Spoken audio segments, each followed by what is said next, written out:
ناظرین، حضرت جابر رضی اللہ تعالی عنہ فرماتے ہیں کہ ہم نبی کریم صلی اللہ علیہ وآلہ وسلم کے ساتھ جا رہے تھے کہ اچانک ایک بہت بڑا اژدہا نمودار ہوا۔ اس اژدہے نے اپنا سر نبی کریم صلی اللہ علیہ وآلہ وسلم کے قریب کیا۔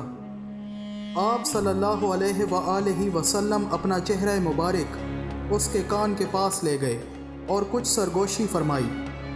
پھر اچانک ایسے لگا کہ زمین نے اس اژدہے کو نگل لیا ہو۔ ہم نے عرض کیا، یا رسول اللہ صلی اللہ علیہ وآلہ وسلم، ہم آپ کے بارے میں ڈر گئے تھے۔ حضور صلی اللہ علیہ وآلہ وسلم نے ارشاد فرمایا، یہ جنات کی جانب سے بھیجا گیا قاصد تھا۔ جنات قرآن کی ایک سورت بھول گئے تھے تو جنات نے اسے میری طرف بھیجا، چنانچہ میں نے اسے قرآن کریم کی وہ سورت بتا دی۔